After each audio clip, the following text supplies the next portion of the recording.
Семејствата на загинатите во Пулс на уштеден протест за правда на нивните најмили, прв откако се одбележаа 40 дена од трагичната смрт на оние кои загинаа. Силниот дожд не ги поколеба да се соберат во голем број со слики во рацете од оние кои ги загубиле, да ги испратат своите пораки до надлежните.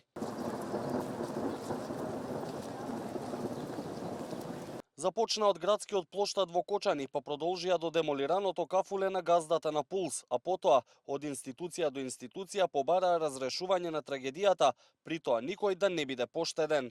Ние родителите на починатите деца би сакале барем за миг да бидете во нашата кожа. Не може да ја почувствувате раскинувачката болка која ние ја чувствуваме.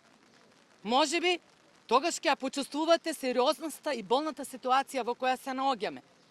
Дали ќе прикривавте луѓе кои се соучесници на монструмот, ако убиените деца беа ваши деца?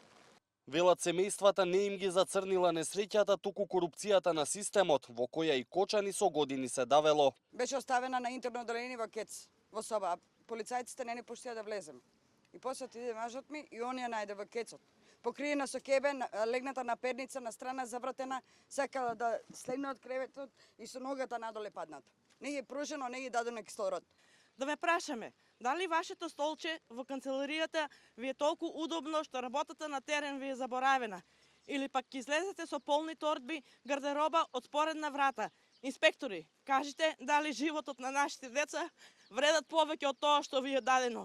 Пред општината изразија револт кон институционалното работење, продолжија кон МВР за како што кажаа да посочат дека реакцијата им била задоцнета, а завршија пред основниот суд во Кочани, барајќи отчет за сработеното и неселективна правда. Неострите пораки дојдоа токму од таму.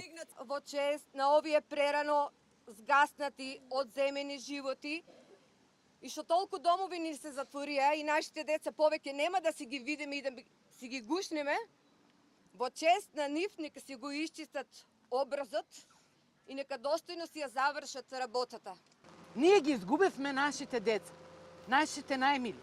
Единствено што сакаме е правдата да има имиња и презимења.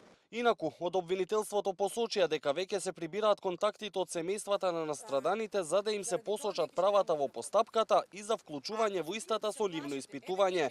Процесот на испитување на оштетените се предвидува да започне од почетокот на мај, за што ќе следи дополнително известување, имајќи го предвид големиот број оштетени и засегнати лица кои ќе бидат испитани.